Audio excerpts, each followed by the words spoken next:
So guys, we're getting back into the Flash. Now, we're already covering Wally West, like the Mark Waid run, on this channel every Sunday, but I kinda got a little behind on the main DC Rebirth Flash series. Now, we finished Joshua Williams' run. I'll actually link down in the description my playlist of that whole run, guys. Like, I actually covered more at the end of the run where Paradox showed up, but those are really good videos to get you catched up and you want to learn about that. We see Reverse Flash, Max Mercury, all these cool characters and cool storylines. But now, we have a whole new run. Now, it's a short run, though. It's going to be only 4 issues, and it's written by Kevin Shinnick. Now, in this video, I'll only be covering issue number 763 and issue number 764. So the first half of this new story arc that has the Trickster and Dr. Alchemy. Now, you're probably like, wait, why is there only 4 issues of this whole run? Now, I'm not sure if Kevin Shinnick will return later on, but he's doing these 4 issues from 763 through like 766. Then we got Endless Winter tie-in, and then Future State. Now, we don't know what comes after that, but honestly, so far I'm actually liking this new storyline. I hope Kevin Shinnick sticks around, because he's actually doing a good job. But yeah, guys, if you're ready, let's dive into this new storyline of The Flash. We open in Central City, and Barry Allen narrates. He says, "The year goes by so fast. Before I know it, I'm staring at the anniversary of my mother's death again." Now, Iris says, "I never thought I'd get you to come to the farmer's market with me." Barry says, "Well, you were good enough to go to brunch with me and then to that crazy arcade, so I figure it's only fair." Now, Barry continues to narrate. "Usually I just lose myself in my work, but this year I'm spending it with Iris. My job is important, but there's no reason I can't put it on hold for a day." Now, Iris says, "It's a tomato, Barry. Are you looking for bruises or dusting it for fingerprints?" Now, Barry looks at it, really focused, and says, sorry, some things are hard to turn off, I guess." And he says, "Hey, you want to make pizza tonight?" And Iris says, "Ooh, that sounds good.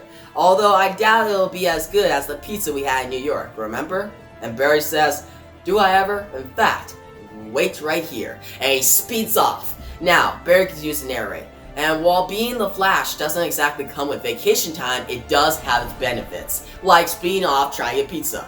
Now, that's when we see him speed all around the world, right? And he narrates this. He says, "It takes me 1 out of 1,000th of a second to realize something is wrong. But then I've traveled 2,087 miles, plus an additional 3 before I find a secure location to stop.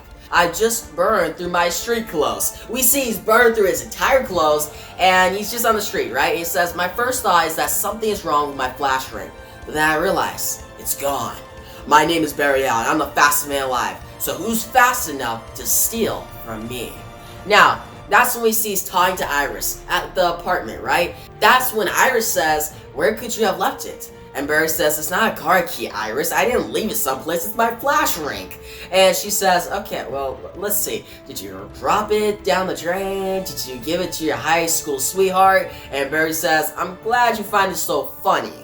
And Iris says, "I'm sorry, you're right. It's just that you have other Flash costumes. Can't you just speed into one of them like Wally does?" And Barry speeds into another Flash costume and says, "Of course I can. That's not the point. It's just that the ring is unique."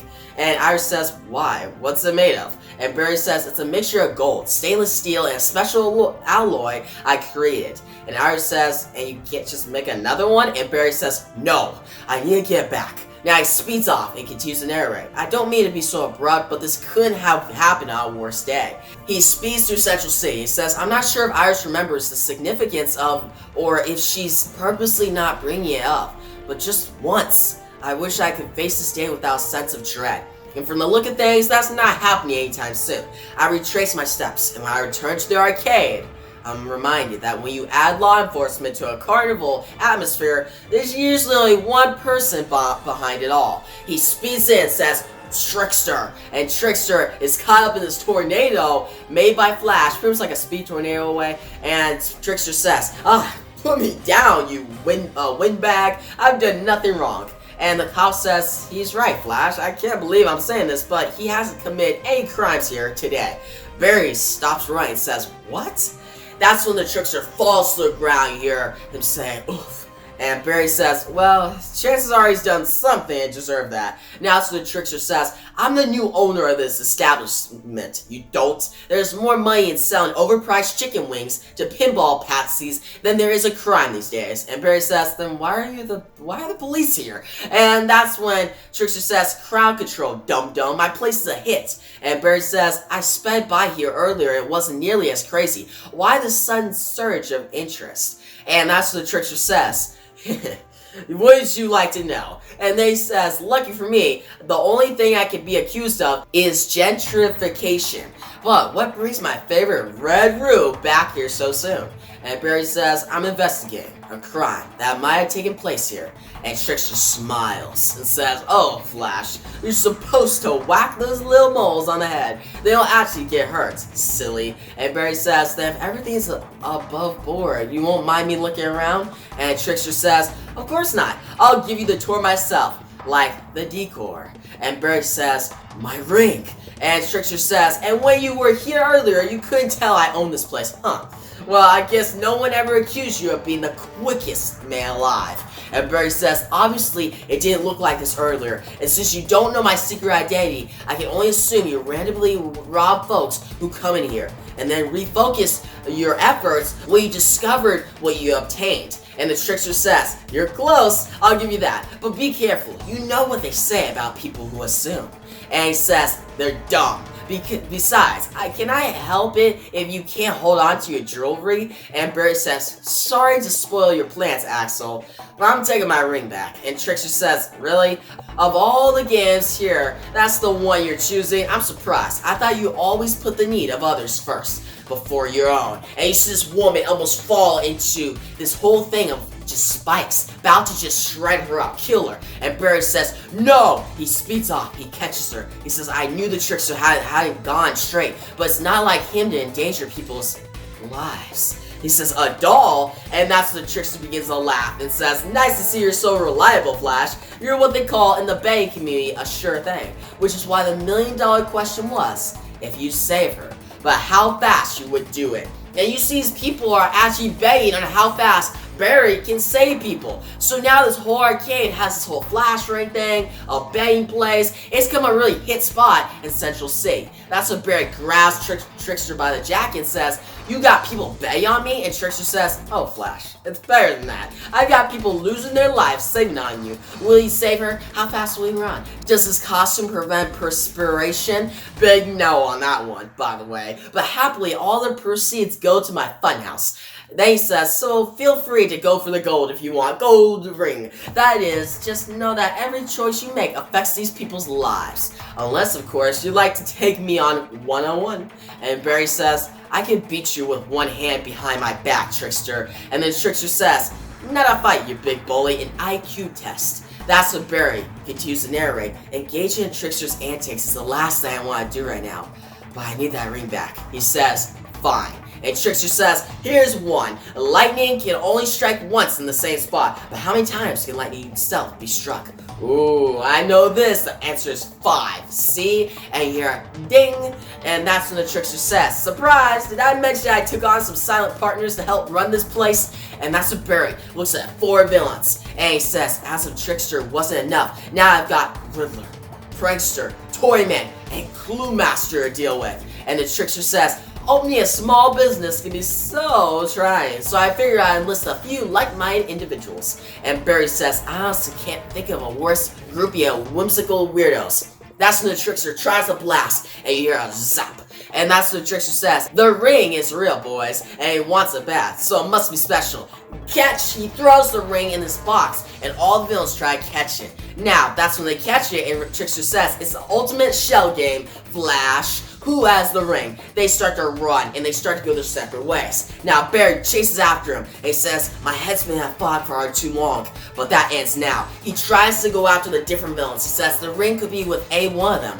So I take a chance and go after Prankster since he has a vehicle. And he says, you can't outrun me, Prankster, no matter how much you upgrade your tech. You see Flash chasing a Prankster through Central City. He says he's never been this fast before. Some things, then he gets hit by a big glove, you hear a smash. And Barry says, oh, he falls to the ground. And he says, cheap shot, toy man, but you also show your hand. So playtime ends now. He punches, and then it says, 100 points. And you hear a loop. And then he says, then it dawns on me. They're not real, just more tricks. I've been chasing projections this whole time like ridiculous Pac-Man. Ghosts that disappear when I catch them. Trickster must have put some sort of camera on my mask when I tried on his X-ray specs. And that's when he says, now I'm part of a virtual video game where players take turns being my nemesis.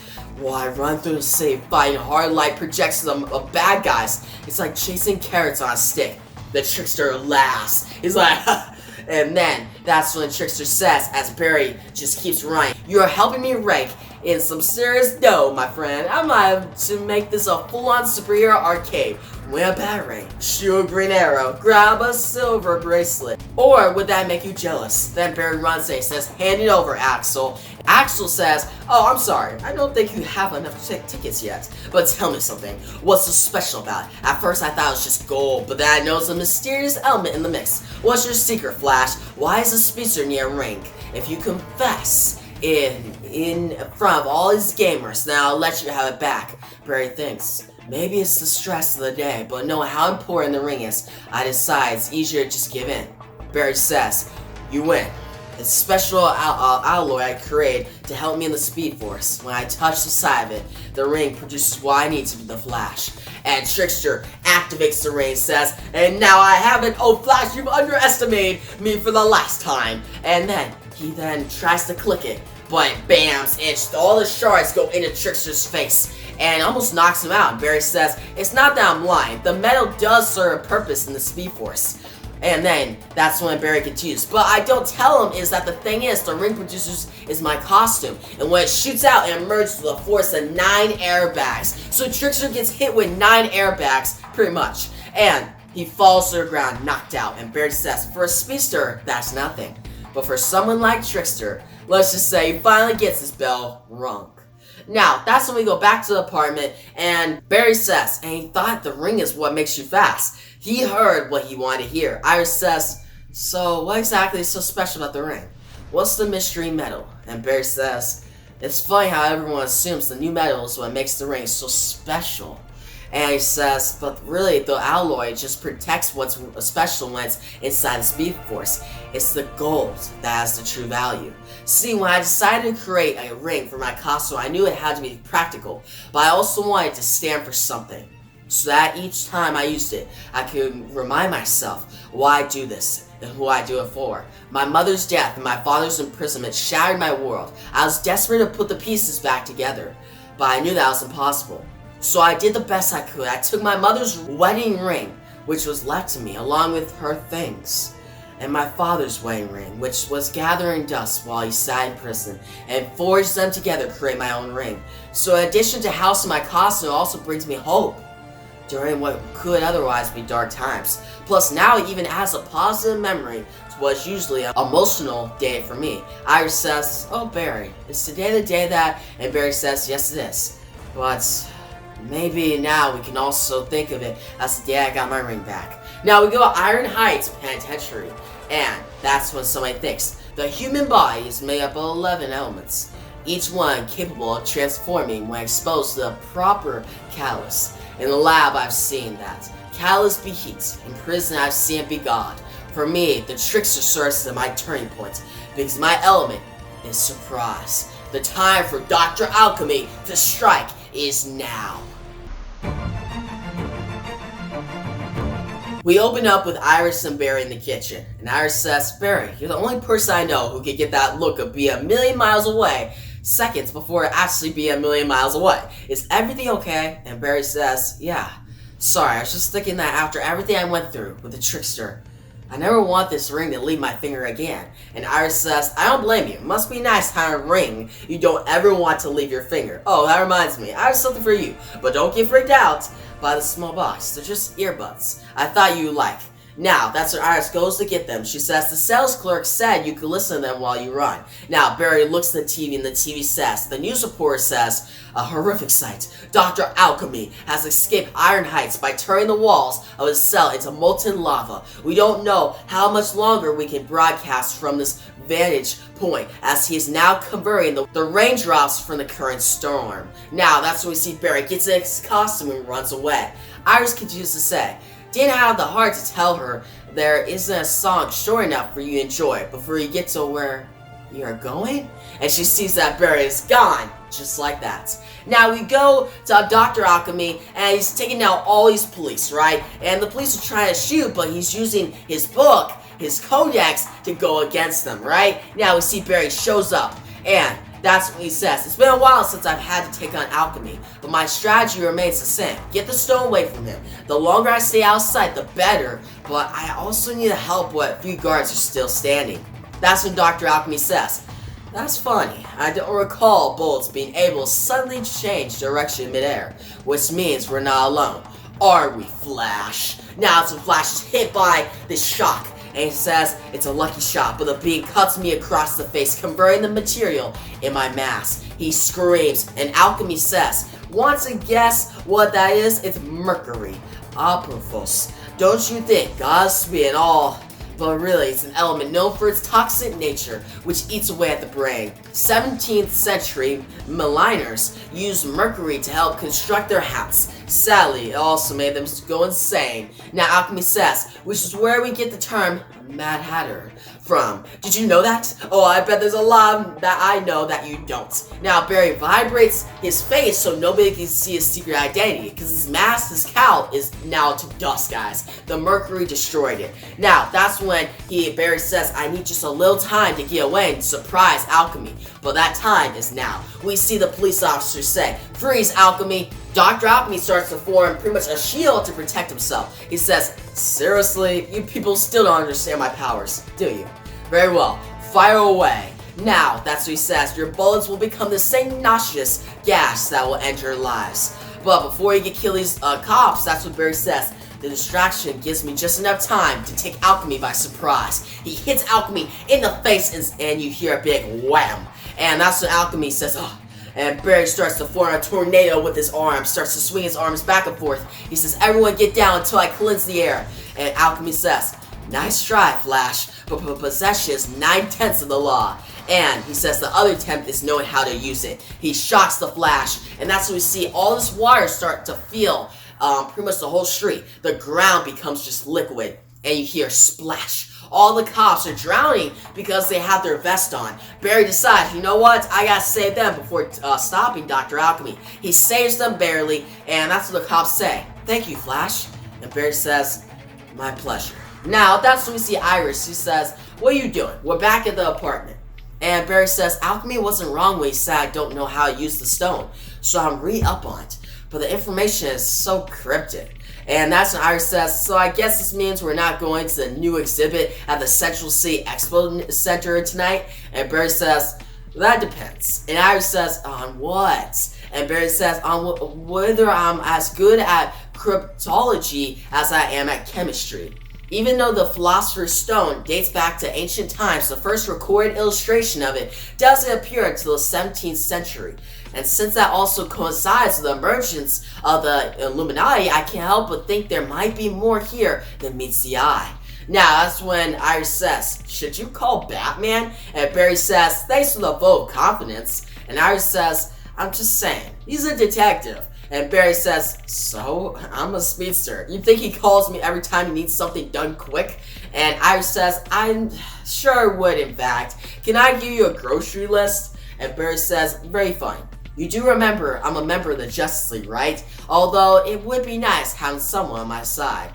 Considering the long line of crazed chemists the Philosopher's Stone has had on side. So he goes through all this list, you see his images of old men, old madmen, from Greeks to all over the history, right? Going way back in time, guys. But there's been different people who have got the Philosopher's Stone. And most of them have been madmen. And they've used it to get the ultimate knowledge to pretty much make all these elements and become powerful. Now, the one that Barry is going up against is this man named Albert Desmond. And he wants immortality, knowledge, and power. And instead, he attempts something nearly impossible. He's trying to do something new to beat the Flash. Now, Barry's looking into this, and later, he's inside the lab. He says he wants to absorb the power of the stone so he doesn't need the relic itself. And Iris says, can he do that? And Barry says, I'm not sure, but if he's able to substitute himself for the rock, he'll be unstoppable. And that's something I can't let happen. That's when Iris says, what are you going to do? And Barry says, well, as I suspected, this diagram isn't just a symbol for the stone, it's a blueprint for how to create it. The fact that Desmond inherited the stone and has never actually made one buys me some time. So if I can decipher what's needed before him, I should be able to cut him off at the pass. Now Iris says, well, I'm glad to see you didn't need Batman's help. Maybe he can go with me and see the Metal Man exhibit. And Barry says, sorry, sweetheart. The work of Will Magnus will have to... Wait a minute, that's it. Then he says the Metal Man were created by Will Magnus, using something called responsometers. He turned elements like gold, lead, iron, platinum, and mercury into an elite crime-fighting team. If Will is related to the Simon Magnus, it would explain how he was able to use something related to the Philosopher's Stone to create his responsometers. Not to mention his slight name change to distance himself from the infamous sorcerer. Now Iris says, is that what Alchemy wants? And Barry says, I'm not sure. Giving life to the elements isn't his plan. But if he were to reverse engineer the process, it could get him closer to his objective. Iris says, and one of these responsometers is the centerpiece of the exhibit. And Barry says, and that could also explain why Alchemy has chosen now as his time to strike. Iris says, be careful, Barry. You weren't able to stop him before. What makes you think you can stop him now? And Barry says, because now I know more about the stone. And this time, it isn't just the Flash coming for him. It's Barry Allen. Now we see Barry. He speeds into the Metal Man exhibit. And he looks for Dr. Alchemy, but he doesn't see anything. But then, he hears, and somebody screams. He says, the sudden blinding light confirms my suspicion. He's here for the responsometer. So Dr. Alchemy is here to steal that responsometer, and Barry Allen is the only man in the way to stop him. Now, Alchemy says, let me be transparent, Flash. I've turned the walls of the expo center into glass, so that even outsiders can see your demise. And Barry says, you sure it isn't just to show off your new ability to fly? And that's what Alchemy says. Ha! If you knew anything about chemistry, you know that converting the elements in the air, I could easily create enough wind reaction to support my weight. But since you don't, let me just say, it makes for a wickedly lethal entrance. He goes to the glass, and Barry narrates, the glass shards are falling too fast to get each person out of harm's way.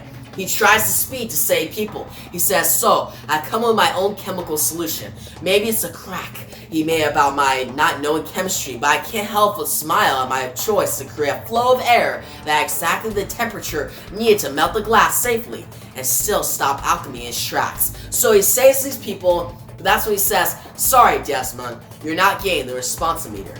But that's what he can do to say, this is the moment. Whatever he hopes to do to me has to be exacted in order to create the proper chemical transmutation. He starts to rub his hand back and forth. And that's when he says, but if I alter any part of that equation, it should be fell. Especially if I expose it to an intensely high level of electrical heat. And that's when Dr. Alchemy hits him and he says, goodbye, Flash. And Barry says, it works. I kept him from altering my composition. No time for a pat on the back. I need to stick this guy behind. But he can't run anymore. He says, Bars, something's wrong. What did you do? And Alchemy looks back. And Barry catches him. But Alchemy says, can you feel that, Flash? That's the Speed Force leaving your body. And if you can feel that. And he punches Barry Allen in the stomach. And Barry says, oof. And Alchemy says, you can feel this. And it goes into Barry's ear as Barry's helpless. And he says, now let's be honest. We both know I can alter the air in this place and create a raging inferno that you'd be helpless to stop. I'm not going to do that. Granted, it'd be devastating and thousands of people would lose their lives. But then the fires would eventually die out. Whereas the image of you not being able to catch me, well, will be burned into their minds forever. Alchemy gets away and Barry Allen lays hopeless on the ground as everybody watches. Pretty much him fell. The Flash fails to stop the villain. So guys, that was the first half of the With This Ring storyline. This new storyline has to be 4 parts, so we're halfway through, and it was cool to see the Trickster. I always like seeing the Trickster, guys. Now, it's Axel. I like the original Trickster better, but Axel still played a great part in the first part of the storyline, and seeing Barry get his ring stolen from him, and then we find out why he used that ring, how it connects to his mother, his father, and about the whole every year that day he remembers his mother dying. That was actually very emotional and very good, and I actually really like the writing that issue. Like, the action was good. I like Trickster. I like seeing Riddler, which even if they were fake, it still made for a lot of tension, a lot of cool action and suspense. Now, the artwork in the first part was a little iffy. I'm not a big fan of that artist. He was actually the artist on Superman and Batman the series for a little bit, and his art just looks kind of cartoony at points. Yes, it could look good at times with Barry speeding through, but at the same time, it could look kind of it's not my favorite artist, alright? Now, the second part with Dr. Alchemy, the art was better in there. Now, it's no like Jorge Jimenez, Jason Fabart, not like the best art, but it was better than the first part. I like the artwork there with Dr. Alchemy versus the Flash. And guys, that second part was awesome. Because guys, one, seeing Alchemy return, that was a great cliffhanger for part 1, and going to part 2, you see Flash go against Alchemy, and guys, Kevin Shinick writes Alchemy so well. Seeing him outsmart the Flash, and the Barry go through all his case, trying to figure this out, pretty much Barry be, in a way, like a detective, trying to go through all the chemists and stuff, and he actually goes in the lab with Iris. I actually like how him and Iris actually talk a lot in these two issues. It shows they're actually a couple, and they're actually going through things, other than, oh, Iris is in danger, Barry has to save her. Nothing like that. But also in the end of the issue, when Barry shows up in this awesome action sequence, and Alchemy then stops him. Now, I like the whole thing that Alchemy is showing all his people that Barry Allen the Flash isn't a good hero. He can't stop the villain. But I'm wondering where this will go now. Because now, pretty much Dr. Alchemy, he can stop Barry. Not only with his, Dr. Alchemy is probably more faster than the Flash now because his chemicals, Barry doesn't have the speed, but also Alchemy is smarter than him. So how is Barry gonna beat him? We'll find out in pretty much the next issues, issue number 765 and 66, but I'm trying to decide, guys. Should I cover pretty much when 765 when it comes out, or wait till 766 is done and do the same thing I did with this video? Do 2 issues in one video and conclude the storyline. You guys tell me your thoughts on that down below, and actually tell me your thoughts on the actual storyline so far, your theories, and pretty much what you think about Dr. Alchemy and the Trickster, and what you think about Kevin Shinick writing the series now. But guys, I'm overall gonna give this first half of With This Ring, this new storyline, an 8 out of 10, guys. I thought it was solid, right? I liked it. Now, it's not as good as Joshua Williams' run, but it's still pretty good, right? It's entertaining, it has some great Flash villains, and Kevin Shinick knows Barry's voice. He knows how to write Flash as a character. Now, guys, like me, give a big thumbs up on YouTube, make subscribe to my next Flash comic review. But yeah, guys, thanks for watching, and peace out.